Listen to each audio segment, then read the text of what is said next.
News 7 Hindi और मैं आपके साथ अनवंशिका। आइए नजर डालते हैं उत्तर प्रदेश की मुख्य खबरों पर। रायबरेली जिले में आज उत्तर प्रदेश लोक सेवा आयोग यानी यूपी पीसीएस की प्रारंभिक परीक्षा कड़ी सुरक्षा व्यवस्था के बीच शुरू हो गई है। ये परीक्षा 2 पालियों में आयोजित की जा रही है, जिसमें जिले भर से कुल 9,216 अभ्यर्थी प्रतिभाग कर रहे हैं। पहली पाली सुबह 9:30 बजे से 11:30 बजे तक, जबकि दूसरी पाली दोपहर 2:30 बजे से 4:30 बजे तक संपन्न होगी। परीक्षा के सफल संचालन के लिए प्रशासन ने जिले में कुल 22 परीक्षा केंद्रों की व्यवस्था की है। हर केंद्र पर सुरक्षा के पुख्ता इंतजाम किए गए हैं।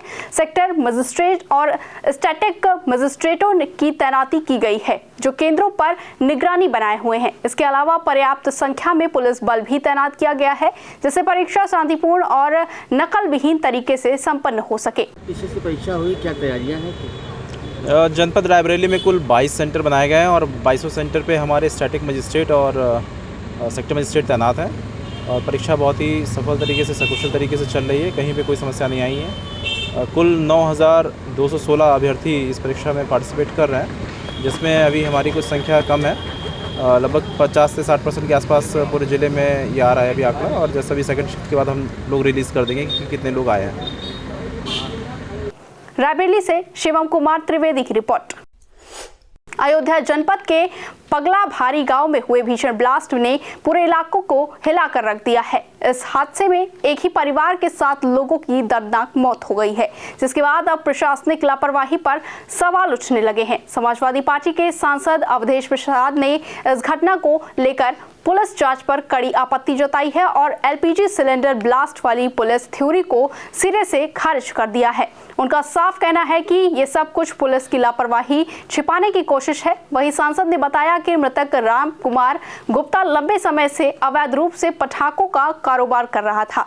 पिछले वर्ष भी राम कुमार के घर हुए विस्फोट में उसकी मां, पत्नी और एक बच्चे की मौत हो चुकी थी, लेकिन इसके बावजूद पुलिस और प्रशासन ने न तो उसे रोका और न ही कार्यवाही की। गाँव वालों ने राम कुमार को गांव से बाहर निकाल दिया था, मगर उसने खेत में एक घर बनाकर दोबारा पटाखों का अवैध निर्माण करना शुरू कर दिया।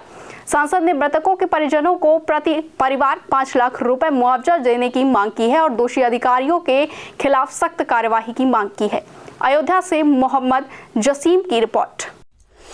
उत्तर प्रदेश रेलवे के डीआरएम अनिरुद्ध कुमार ने हमीरपुर जनपद के सुमेरुपुर रेलवे स्टेशन का अचानक निरीक्षण किया, जिसमें स्टेशन परिसर का वास्तविक स्थिति को देखकर वो नाराज हो गए। निरीक्षण के दौरान डीआरएम को स्टेशन परिसर में कई खामियां देखने को मिली, जिसमें टूटी टाइल्स, सीसीटीवी कैमरे की खराब स्थिति, प्लेटफॉर्म संख्या 2 और 3 में दरारें, पेयजल व्यवस्था की कमी और रिक्शा स्टैंड की अव्यवस्था प्रमुख रही। वहीं इन खामियों को गंभीरता से लेते हुए डीआरएम ने स्टेशन मास्टर को कड़ी फटकार लगाई और समस्याओं के शीघ्र समाधान के निर्देश दिए। निरीक्षण के दौरान सुमेरुपुर नगर व्यापार मंडल ने डीआरएम को 7 सूत्रीय मांग पत्र सौंपा, जिसमें आम जनता की वर्षों से चली आ रही समस्याओं को प्रमुखता से उठाया गया। वहीं व्यापार मंडल के प्रतिनिधियों ने स्टेशन में रिक्शा स्टैंड की व्यवस्था, प्रभावी सुरक्षा उपाय, प्रकाश व्यवस्था और शुद्ध पेयजल उपलब्ध कराने की भी मांग की। आज जो हम लोगों ने व्यापार मंडल के माध्यम से डीआरएम साहब को ज्ञापन दिया है, उसमें प्रथम मांग थी हमारी कि मानिकपुर जंक्शन से कानपुर तक के लिए एक अलग पैसेंजर ट्रेन, मेमो ट्रेन चलाई जाए। दूसरी मांग थी कि जो हमारी प्रस्तावित वंदे भारत ट्रेन है जो अक्टूबर में चलनी थी, उसको अतिशीघ्र संचालन किया जाए।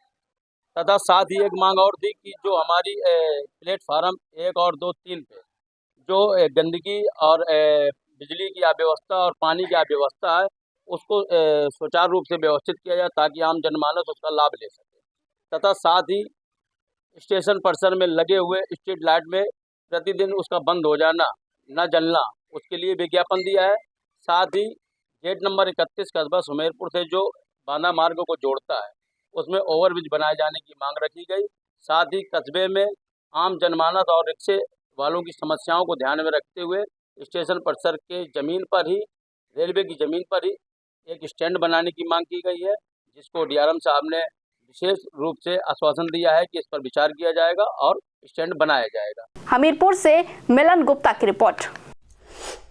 रायबरेली जिले के ऊंचाहार कोतवाली क्षेत्र में उस समय हड़कंप मच गया जब एक तेज रफ्तार स्कॉर्पियो बेकाबू होकर पलट गई। हादसा पट्टी रहस कैथकबल गांव के पास स्थित बाईपास पर हुआ, जहां स्कॉर्पियो लखनऊ से प्रयागराज की ओर जा रही थी। दुर्घटना में स्कॉर्पियो सवार प्रयागराज जिले की 12 तहसील में तैनात नायब तहसीलदार रमेश यादव और उनके ड्राइवर ज्ञान चंद्र साहू गंभीर रूप से घायल हो गए। घटना की जानकारी मिलते ही स्थानीय पुलिस और PRV 112 टीम मौके पर पहुंची और दोनों घायलों को तत्काल ऊंचाहार CSC में भर्ती कराया गया, जहां नायब तहसीलदार को प्राथमिक उपचार के बाद गंभीर हालत को देखते हुए प्रयागराज के लिए रेफर कर दिया गया। वहीं चालक का इलाज CSC में जारी है। प्रत्यक्षदर्शियों के अनुसार वाहन की रफ्तार काफी तेज थी और संभवतः एक मोड़ पर ड्राइवर का संतुलन बिगड़ गया, जिसके चलते स्कॉर्पियो अनियंत्रित होकर सड़क किनारे ही पलट गई। ऊंचाहार से शिवम कुमार त्रिवेदी की रिपोर्ट। हमीरपुर जिले में उस वक्त सनसनी फैल गई जब भवानी गांव के पास चंद्रावल नदी किनारे एक 9 फीट लंबा अजगर सांप देखने को मिला। यह अजगर उस वक्त दिखाई दिया जब एक स्थानीय मछुआरा नदी में मछली पकड़ रहा था। जैसे ही उसकी नजर विशालकाय अजगर पर पड़ी, उसने तुरंत अन्य ग्रामीणों को जानकारी दी। घटना की सूचना मिलते ही वन विभाग की टीम मौके पर पहुंची। टीम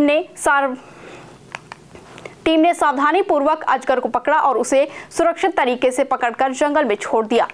वन विभाग के अधिकारियों ने बताया कि यह अजगर गैर विषैला था और संभवतः भोजन की तलाश में नदी किनारे आ गया था। हमीरपुर से मिलन गुप्ता की रिपोर्ट। उत्तर प्रदेश की मुख्य खबरों में बस इतना ही। बने रहिए न्यूज़।